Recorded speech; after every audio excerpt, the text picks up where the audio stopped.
Najczęściej czas zbiorów cebuli przypada na przełom lipca i sierpnia, a także cały sierpień, jeśli sadziliśmy cebulę z dymki. Cebula posiana wiosną będzie gotowa do zbiorów późną jesienią. Pamiętaj jednak, by wykopać cebulę, gdy jest sucho i przed obfitymi opadami deszczu. Długość okresu wegetacji cebuli dzielimy na wczesne 80 do 100 dni, średnio wczesne 100 do 130 dni, średnio późne i późne powyżej 120 dni. To, czy cebula jest gotowa do zbiorów, można sprawdzić po wyglądzie szczypioru. Cebulę najlepiej wykopać, gdy około 80% roślin ma złamany szczypior. Przy czym 3 lub 4 liście na każdej roślinie są jeszcze zielone.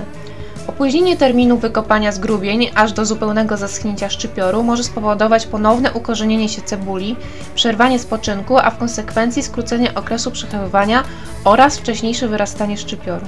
Gdy na grządkach sadziliśmy dymkę, wówczas pora zbioru przypada na przełomie lipca i sierpnia.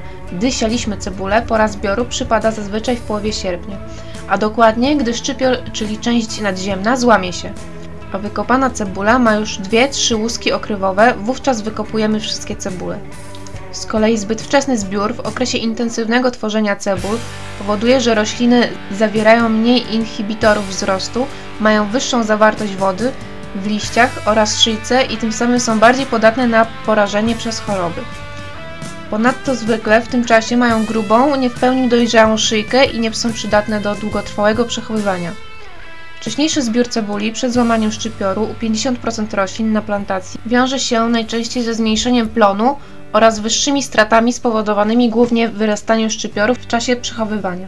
Przeczekanie ze zbiorem dłużej znacznie skróci możliwy okres przechowywania. Po wykopaniu cebuli trzeba ją osuszyć. Cebulę suszymy przez około 2 tygodnie. Najlepiej robić to na słońcu. Pamiętaj, aby chronić ją przed wilgocią. Będzie gotowa do przechowywania, kiedy łuski staną się papierowe i kruche.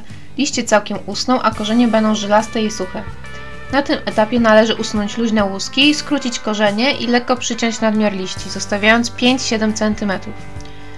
Można szczypior przyciąć, ale w przypadku zbyt krótkiego przycięcia szczypiorku bakterie i pleśnie szybciej przedostaną się przez szyjkę cebuli do jej wnętrza.